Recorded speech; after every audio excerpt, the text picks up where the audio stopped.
മെന്റിമീറ്ററിന് നമ്മൾ ഗൂഗിൾ എടുക്കുക, മെന്റിമീറ്റർ എന്നൊന്ന് ടൈപ്പ് ചെയ്യുക. ഇവിടെ mentimeter.com. ഇതിപ്പോൾ ഓൾറെഡി ഞാൻ ലോഗിൻ ചെയ്ത് കിടക്കുന്നതുകൊണ്ടാണ്. ലോഗിൻ ചെയ്യാത്തവർ, അക്കൗണ്ട് ഇല്ലാത്തവർ ചിലപ്പോൾ സൈൻ അപ്പ് ചെയ്യേണ്ടി വരും.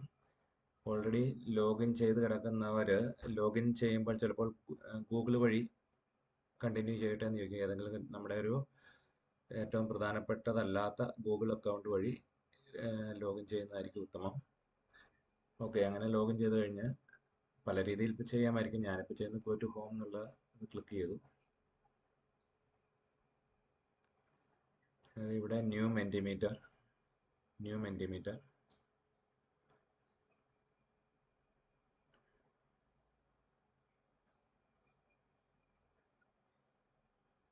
അതിൽ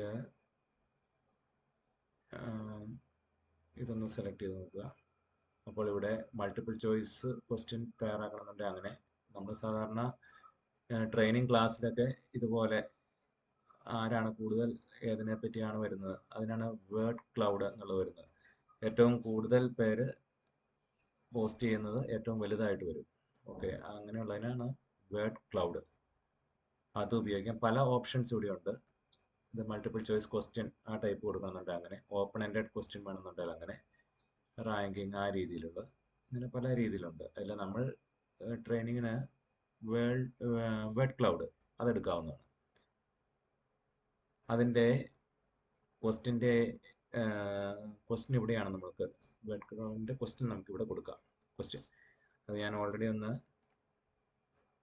ടൈപ്പ് ചെയ്തിട്ടുണ്ട്. അതുകൂട്ട് ഒരു ക്വസ്റ്റ്യൻ ഒന്ന് സെലക്ട് ചെയ്യുന്നില്ല, ടൈപ്പ് ചെയ്ത് കൊടുത്താൽ മതി. ഇഷ്ടമുള്ള ക്വസ്റ്റ്യനാണ് ടൈപ്പ് ചെയ്ത് കൊടുക്കുക. ഞാനിവിടെ കോപ്പി പേസ്റ്റ് ചെയ്യും. ഈ ക്വസ്റ്റ്യൻ കൊണ്ടുപോയി കോപ്പി പേസ്റ്റ് ചെയ്യുന്നു. റൈറ്റ് ക്ലിക്ക് ചെയ്ത് പേസ്റ്റ് ചെയ്യുന്നു. അപ്പോൾ ആ ക്വസ്റ്റ്യൻ ഇവിടെ വന്നു. ഇതിനകത്ത് എന്താ എഡിറ്റ് ചെയ്യണമെങ്കിലും കൊടുക്കുന്നിടത്ത് ആണ് എഡിറ്റ് ചെയ്യേണ്ടത്. അന്നേരം ഓട്ടോമാറ്റിക്കലി അവിടെ വന്നോളൂ. ഓക്കെ, അതിനുശേഷം നമുക്ക് എന്തെങ്കിലും ഇമേജ് ആഡ് ചെയ്യണമെന്നുണ്ടെങ്കിൽ ആഡ് ചെയ്യാം. ഇതുമായിട്ട് ബന്ധപ്പെട്ട ഒരു ഇമേജ് വല്ലതും ആഡ് ചെയ്യണമെന്നുണ്ടെങ്കിൽ ചെയ്യാം. ഒന്നും ആവശ്യമുള്ള കേസല്ല.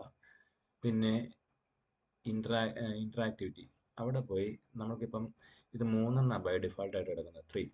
അത് 1 കൊടുത്താൽ ഒറ്റ ആൻസർ, അല്ലെ പിന്നെ നെക്സ്റ്റ് വേർഡ് എന്നുള്ള രീതി വരും. അത് ഒഴിവാക്കണമെന്നുണ്ടെങ്കിൽ ഇങ്ങനെ കൊടുക്കുക. ഓക്കെ, ഇപ്പോൾ നമ്മുടെ ക്വസ്റ്റ്യൻ റെഡി ആയിട്ടുണ്ട്. ഇനി ഷെയർ എന്നുള്ളടത്ത് കൊടുക്കുക. എന്നിട്ട് ഇവിടെ ഈ ലിങ്ക് കോപ്പി ചെയ്യുക. ഇനി നമ്മൾ വാട്സപ്പ് വെബിൽ കൊണ്ടുപോയി നമ്മൾ ഏത് ഗ്രൂപ്പിലാണോ നമ്മളിപ്പോൾ ട്രെയിനിങ് നടത്തുവാണെങ്കിൽ ആ അധ്യാപക ഗ്രൂപ്പ് നമ്മളൊന്ന് ക്രിയേറ്റ് ചെയ്യുന്നുണ്ടല്ലോ, അവിടെ കൊണ്ടുപോയി അങ്ങോട്ട് പേസ്റ്റ് ചെയ്താൽ മതി. അപ്പോൾ അവിടെ അത് എത്തിക്കോളും. ഓക്കെ, അതിനുശേഷം നമ്മൾ പ്രസൻറ്റ് എന്നുള്ളിടത്ത് കണ്ടാൽ ഇതിൻ്റെ ആൻസർ വരുന്നത് ഇവിടെ തെളിഞ്ഞു വന്നോളൂ.